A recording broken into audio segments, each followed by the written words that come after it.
This is kind of a jeu d'esprit for me to have the chance to take a couple of sessions and talk about St. Paul, which in a sense has been the leitmotif of much of my life. As some of you will know, I did my doctoral work on Paul, and I've written various commentaries and various books, and I'm constantly coming back to Paul. And as I say somewhere, I forget, in one of the books I wrote a few years ago, Paul has the capacity to go on surprising us.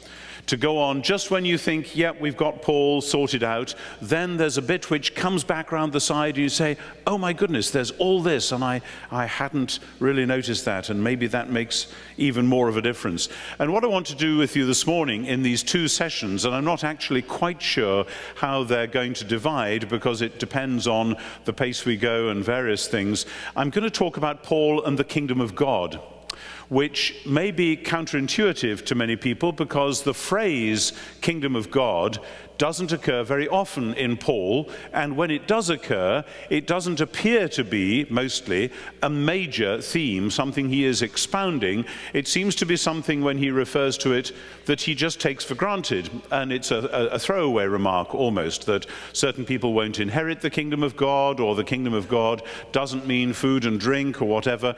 It's around in his mental furniture, so it seems, but I suspect because we in the West, in Western Christianity, both Catholic and Protestant, both liberal and conservative, have not really wrestled with the issues of the kingdom of God in the way that I think we should.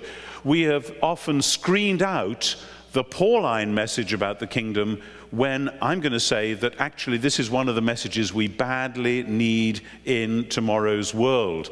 Part of the difficulty with reading Paul is that the church easily lapses into reading with 19th century eyes and 16th century questions.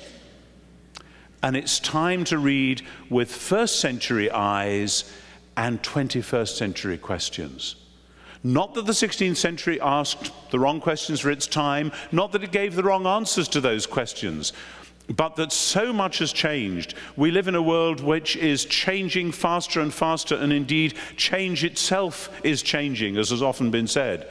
And whether you call it late modernity or post-modernity or generation X, Y, Z, alpha plus, whatever, there's all these symbols out there. And we put these labels on to our world and one another because things are so different. Many of us who grew up in the 50s or the 60s, the world seemed comparatively stable. It started to wobble a bit in the 1960s, and the wobble has got bigger, and there's been explosions, literal and metaphorical.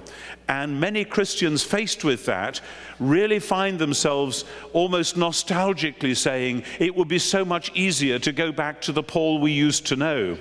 The Paul who taught us how to be justified, how to be sanctified, how to be saved. There we are, that's a nice framework, and the other bits sort of fit in with that. And then we can go on coming to church and believing this nice Pauline message, which we find deeply and rightly comforting, because it is true, it is part of the great Pauline truth. But then we ignore the huge questions of our day, so that, for instance, we often are tempted to imagine that the average people walking down the highway or driving or whatever are worrying about how to go to heaven when they die. Mostly they're not. And that they're thinking that if they think they live in heaven already, why would they want to go to... well, certainly from where I sit, it looks like that.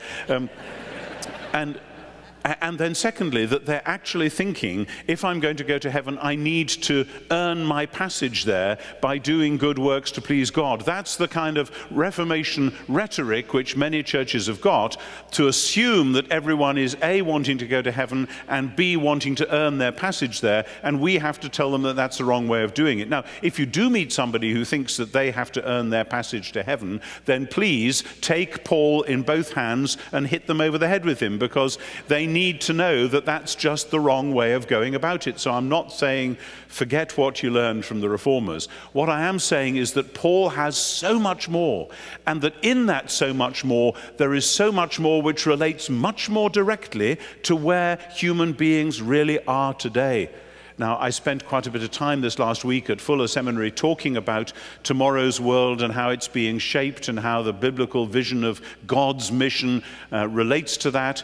I'm not going to gazump our time on Paul by saying, okay, let's take half an hour and talk about Gnosticism today, the quest for understanding who I really am, talk about empire today, how world power and authority actually works in and is going to work in tomorrow's world and what the gospel has to say to that, to talk about the quest for truth today. Truth in a postmodern world has been deconstructed, spun out of the window. We don't know what facts are anymore. Everything is difficult and we can't get a handle on it. And just when we think we have, some spin doctor comes along and it all seems to disappear in a puff of smoke and mirrors. Now, those are huge themes: Gnosticism, empire, postmodernity, and I'm going to come back and say a bit about them towards the end. But what I want to say is that when we pull back from some of the detail of Paul and see the big picture that he has in mind, it is a big picture about God, about God's world, about God's redemptive sovereignty over his world. And all too easily we can get it the wrong way round and think that the whole thing is about me and only me. And maybe you as well, and maybe you as well, and then all these little individuals get together and it's about us. But no, it isn't. It's about God and God's world. And we should be so lucky as to have little bit parts within that great drama.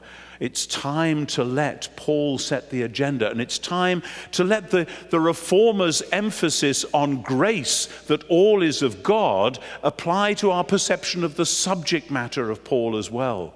That if it is all of God, it is all about God, and it is only about me in the light of that and in the context of that. Of course, it is about me, and of course, it is about you. Don't hear me saying that the individual doesn't matter.